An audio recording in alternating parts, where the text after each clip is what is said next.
When's the first time you ran into Be Finally Free? In jail. I didn't like her the first time. What was it like? Um, you know, I was sitting in front of a chaplain and Debbie from Be Finally Free, and correction is hard. And I was sitting there and I was trying to get to a program or get some time off or let me out on a monitor because it was my second bite. Well, it was stupid. And I was telling her my situation, and I was explaining to her how I had things put up and blah, blah, blah. She didn't want to hear it. She's like, do you understand where you're wrong? In addiction, you don't get corrected. I had a real friend corrects you, but nobody does because they want to continue doing what you're doing. What happened after the correction? I went to my barracks, and this was the beginning of the week. She was getting back to the end of the week, and so there's like a time frame of 5 days there. And I remember this vividly because I went into my bunk, and I sat there and I cried. Like, damn, I was wrong. And I remember thinking, then I would think, who is she to tell me I was wrong? She don't even know me. She don't know my life. She's not my mom. She's not my friend. She don't know me. And 5 days, here comes Friday, and I'm gonna go talk to her, and she they would celebrate recovery or something like that. And there's Debbie would be finally free, and I'm gonna go tell her off, and I couldn't even open my mouth. I mean, I was in tears, and she was right, I was wrong. So, you had many encounters, though, throughout these periods of years even, right? Yeah, we have a lot of encounters. Good encounters. I remember one thing on Truxton. Tell me about that. Okay, so I was off my 30-day blackout. I was at a women's home. I was in the registers in a car dispenser. I did that. I had already called my Connect. And I needed money, I needed pennies, I needed clothes. I had nothing when I came out. So I called him, he was already out, and I was in maybe like 3 or 4 block radius from the courthouse.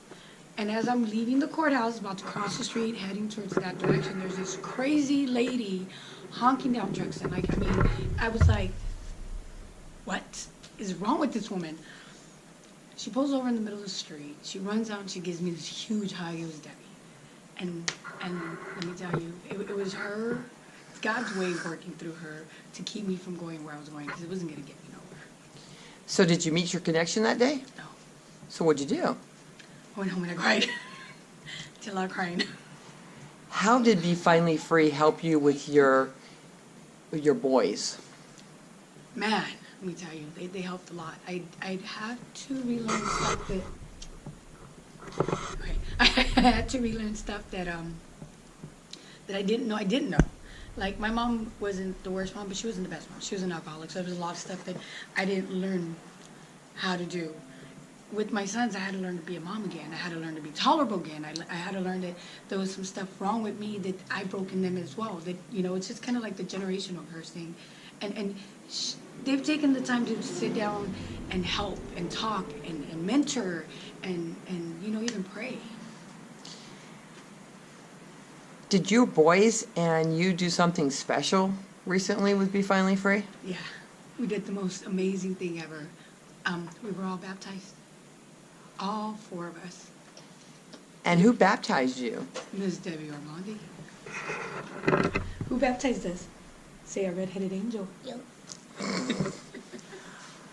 So tell me, why would you support Be Finally Free, or why would you tell others that they should support Be Finally Free? Because a lot of us don't have a support system.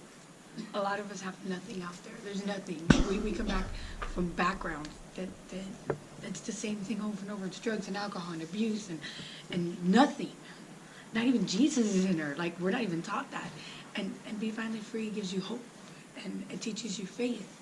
And it breaks all those chains, and it continues to get us out of that nothing place, that darkness that a lot of us didn't exist outside of it. Approximately how many years ago did you meet Be Finally Free? 2013.